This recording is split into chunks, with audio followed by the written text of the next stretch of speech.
Remade in Disappearance, Revisiting Agua Buena Pottery Making Through Discontinuity.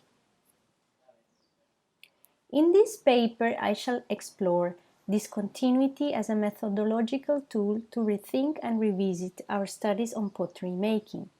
Based on my long-term research in Agua Buena, a rural community of potters in Ráquira, Colombia, I would like to point at how fractures and fragments, which are both material and social, have led me to think through discontinuity as a key feature of craft making with analytical implications.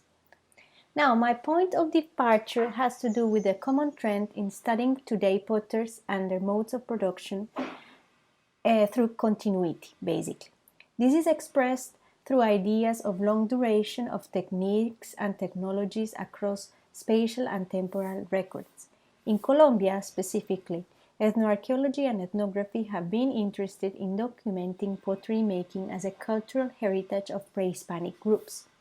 More concretely, Ráquira, the geographic region where I have conducted a long-term fieldwork, is identified as Pueblo de Olleros, in English, town of pottery makers, a term first coined in official documents of early 17th century, 18th century by Spanish officers describing the lives of the indigenous and then made popular through the joint collaboration of academic research and applied work in the area, to the extent of becoming a term widely spread.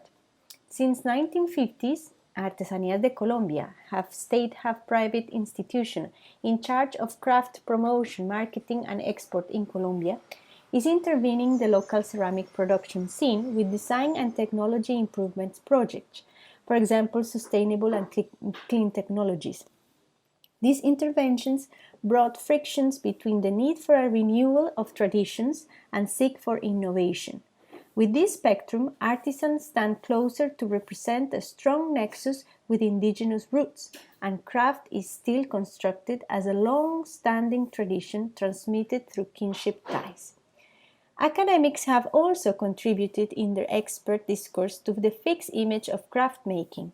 For example, two main archaeological surveys done in 70s and in 90s in this area documented the small scale of ceramic production in contrast to the large scale reported in documents of colonial times. The studies used ethnography as a tool for gathering comparative data on ceramic materials from the past and today.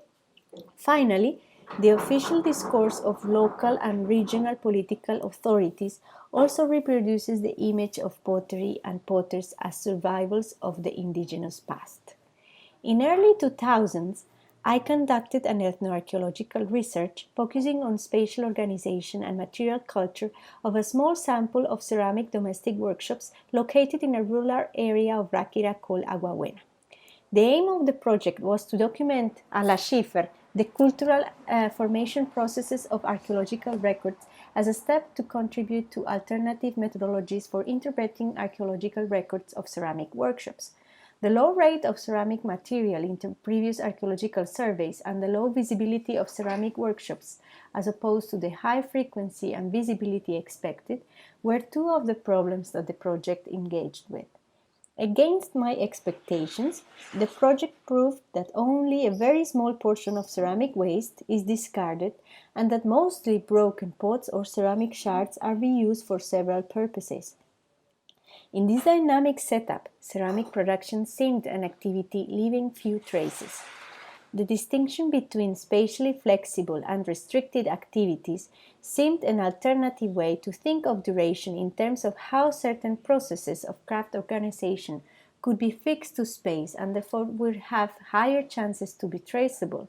Within this division, among the flexible activities and therefore with low archaeological visibility, were classified all steps of manufacturing, whereas the spatially restricted and with higher archaeological visibility were the firing processes with kilns. In the manufacturing process, the torneta, a mechanical wheel, is the key element. Despite being a metallic and heavy tool, it has no specific place in the workshop, is not fixed, but can be found in several spots depending on the spatial organization of the working space and in response to different needs of a household. Usually it's placed next to the clay, but there were other cases in which it was far from it. In what follows, I would like to focus on discontinuity both as an empirical fact of pottery making and a methodological tool for its research. Now, let me assess discontinuities in pottery making. Throughout my ethnoarchaeological study and ethnographic research in Agua Buena, I have encountered discontinuity in several ways. First of all, destabilizing the unity of a category for community and territory. And second of all, visibilizing the fragmented character of social memory. And third, referring to the sheer materiality fabricating this world. So let me go through each of these statements in a deeper way. Well, first of all, one way in which discontinuity is manifested is through the status of Agua Buena and the boundedness of this pottery community. Between 2009 and 2010, Agua Buena were a small, close-knit Spanish-speaking community of 150 potters related through kinship and compadrazgo ties. This population has never been stable. As old artisans have passed away, younger generations have migrated to bigger towns and capital cities, or have been oscillating between mining and craft production, moving back and forth within the same geographic region.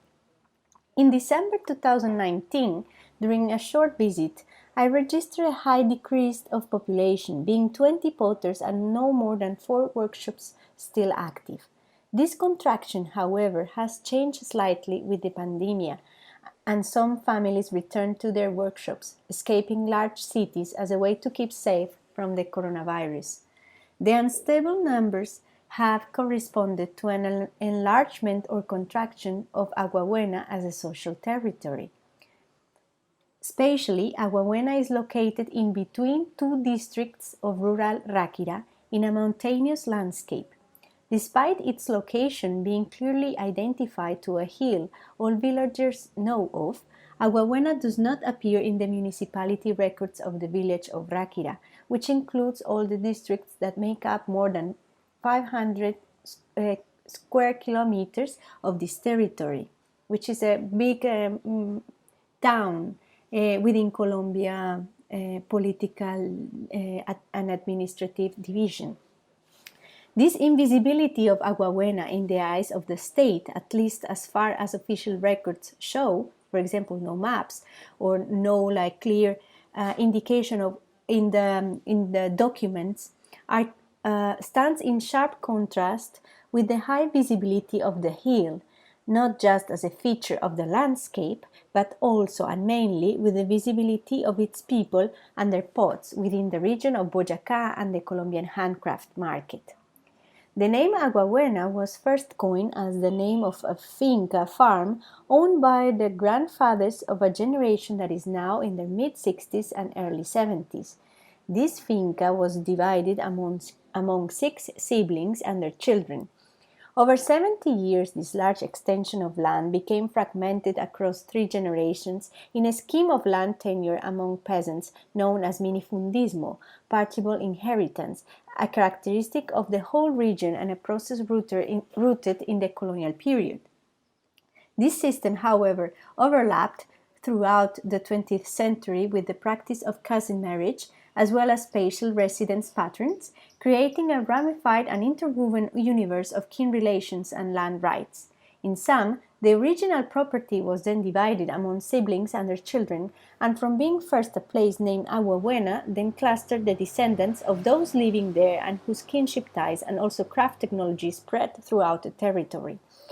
Agua Buena has been shrinking or expanding in relation to the movement of potters within a flexible territory which encompasses the fluxes of social relations. Upon my first arrival to the place in 2001, I tried to chart a map of the area.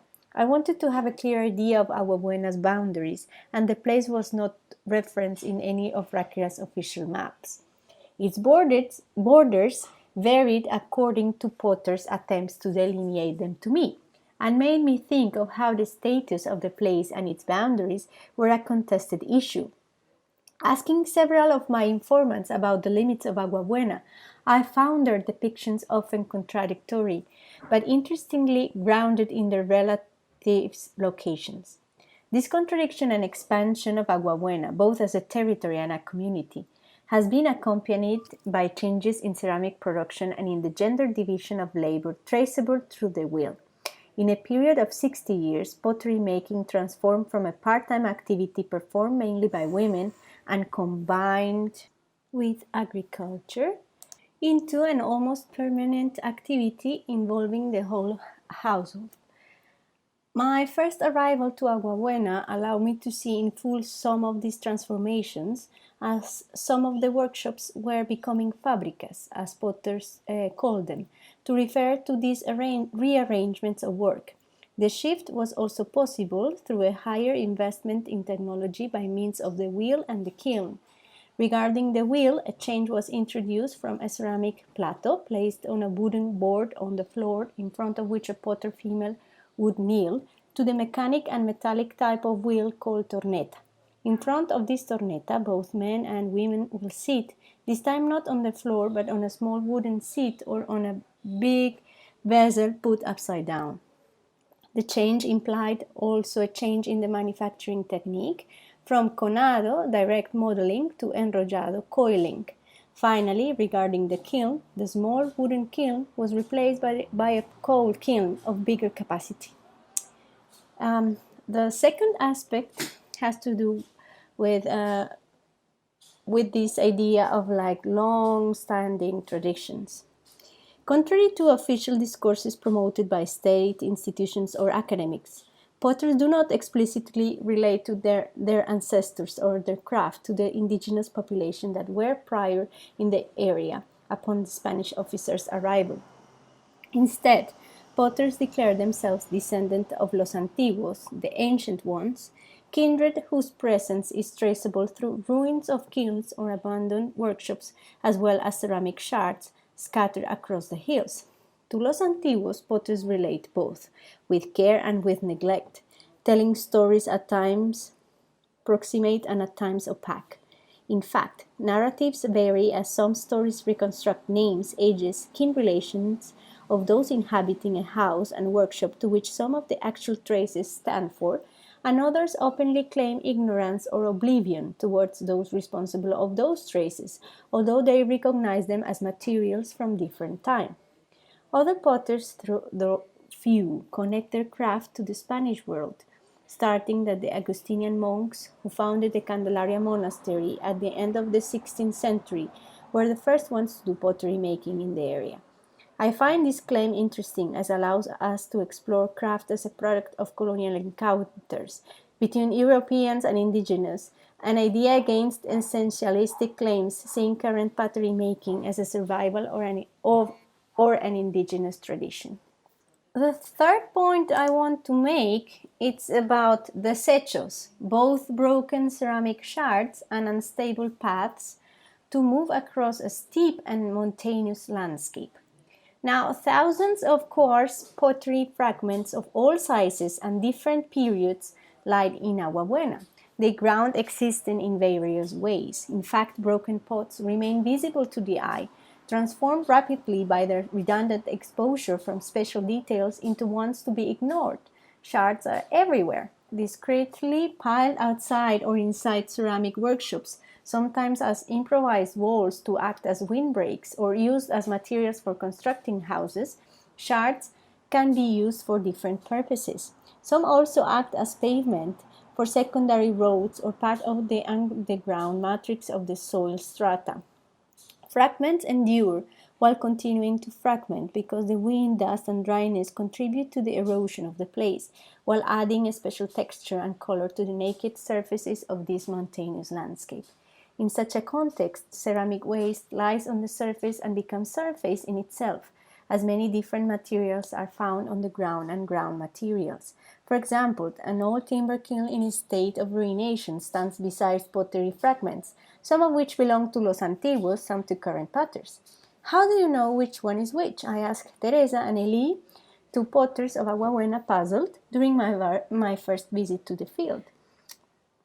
Ceramics from Los Antiguos are thinner and have different color. Some have decorations, whereas ours are thicker, mainly orange, with no sand, which means they don't use sand used as temper, she replied, Teresa. These differences point to the different techniques of manufacturing and firing, which in turn imply different uses. As the potters explain, La Losa Antigua served for cooking, while the current one is mainly for decoration. Thus, on the exposed fields with no grass, fragments from different times, laying next to each other, with no clear association except for the discarded processes, natural and human, that left them there. These processes did not fix things in special areas, but contributed to the abrupt changes of the material record, as shards are reused for different activities. As I said earlier, my first research showed that ceramic waste had a very dynamic life, since contrary to my expectations, most of the broken things were kept for potential reuse. They were stored, piled, or just scattered in the household or plots. For example, a pile of fragments from different workshops on the road, more than a dumping spot, meant a cluster of current and past pieces used as artisanal pavement, revealing how shards also shape and embed movement, and how going uphill or downhill in Agua Buena often meant moving across broken pieces of pottery. This was clear to me during the several religious processions in which I, accompanying my host family while following the monks, stepped on shards throughout the whole path, also noticing their clinking as our feet caused them to crack and collide with the surrounding sharp-angled ceramic waste. This was not such a minor detail if one thinks and later boldly bears the consequences of the numerous hours that the procession lasted, at least 6 hours, and the corporeal experience of walking on uneven materials, a soil of ceramics, some curved, some sharp, most of them orange, all of them musical. Moving across space involves certain ceramic aesthetics in which destruction and creation conjoin. Cars and motorbikes drivers have also been aware of this, as they tend to be cautious of driving on these roads during rainy months, arguing that the mud and the ceramic pieces make them a truly soapy road. In what follows, I would like to revisit some of these pottery making studies, including my own. Since my first visit to Agua Buena in the early 2000s, I have been confronted to several changes. After pottery making became a full-time activity, Agua Buena has both increased and decreased its population depending on the demand of ceramics. During my first visit, all households were intensively working. Shortly after, men started to migrate to mining centers and women stayed in charge of the ceramic production. More recently, most of the families moved to cities looking for better opportunities, education and job-wise, for their children. Those unsuccessful in their migrating paths, however, came back and retook craft. Within all these oscillations, workshops have emptied and been locked or re-inhabited and reopened. Some were abandoned for good and started to become ruins. Some other empty workshops are being inhabited by other families of potters who moved in. When study pottery making, we face fragments and fragmentation in many ways. The most obvious are the cracks of pots and the ceramic shards. These fragments are not inert matter, but will still continue to act on the world. This capacity has led me to think of the creative role of fragments and the role of pottery making in producing them. This continuity brings to the fore cracks, gaps, and even surfaces. I think of the paths made partly with ceramic shards and the movement they embed, never smooth, more abrupt, and perhaps disturbing, but still enabling to connect, while at times also disconnecting. How would our studies on pottery making change if we would embrace in more analytically terms the discontinuities that we empirically observe? How would we benefit from a more unstable conceptualization of craft production? These questions make us consider temporality and duration. The ethnographic present unfolds shifting scenarios that might be less detailed and clear if we consider them in a larger scale of time. Within this scenario, the wheel has accompanied this continuity too by being related to the changes in modes of production and gender divisions of work. In this sense, Potter's wheel can also be a hallmark of ruptures that challenge our assumed fixity on pottery making. Thank you.